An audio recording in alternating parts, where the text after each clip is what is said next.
surgery to repair a broken vertebra in her back.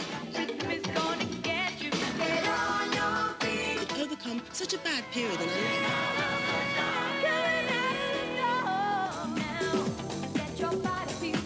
Tour put her out of action for almost a year.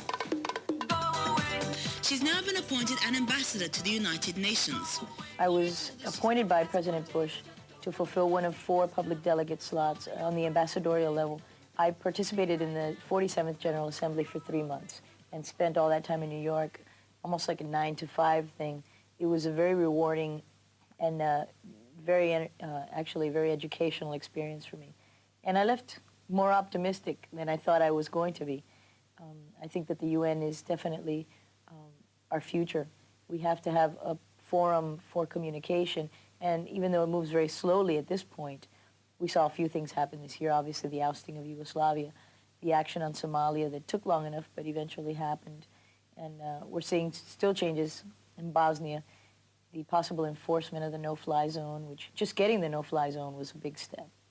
It's a no-win situation, really, because as part of the United States, which was really my perspective when I was there, you don't want to overstep your boundaries and step into an ethnic war or religious or something that goes back for hundreds of years.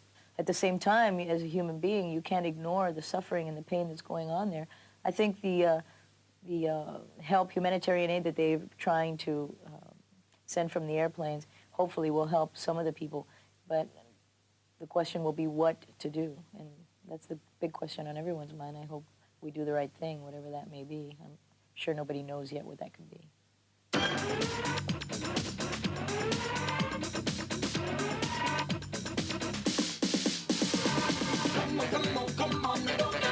Come on, just go away now. Come on, and on now, just go. Come on, and on now. Come on, just go away now. Come on, and on now, just go.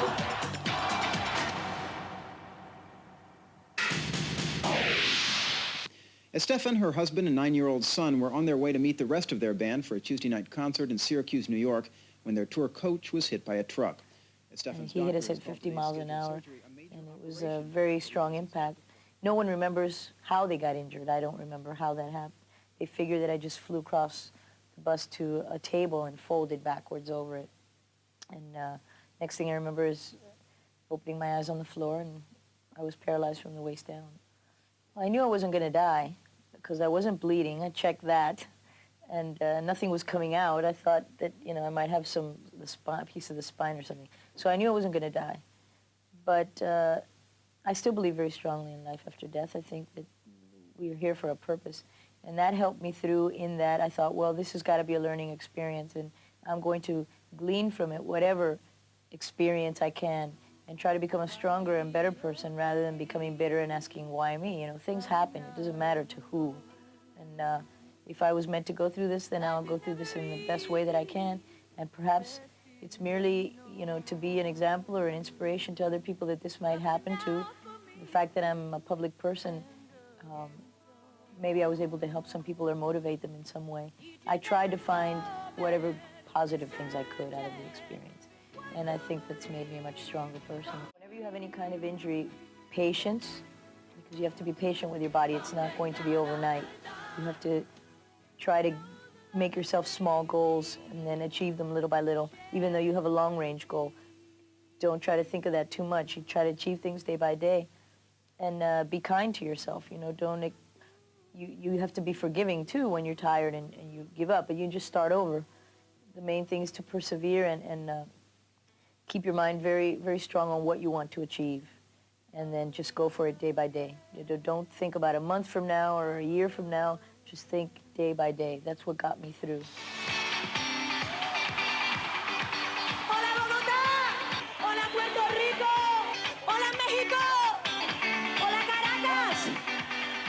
First night I stepped on stage again and did the show was a euphoric feeling and the most wonderful night of my life. I'll never forget that. It was a big blur, actually, the minute I got on stage, and then I remember Emilio coming up at the end and hugging me at the end, and it was just such a wonderful feeling. I wanted people to see that I was okay, that things were going to be all right for me, and it's just a wonderful night. Oye, oye, oye, mi canto. Oye, mi canto. Óyelo, óyelo. Oye, mi canto. Alguien me tiene que oír este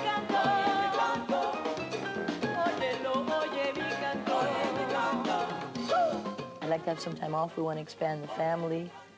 I want to spend a lot more time with my son, enjoy my pets, enjoy my home, and just continue to make music, you know, do new things. Like the Spanish album is great fun for me and has been a labor of love. So do things like that, you know.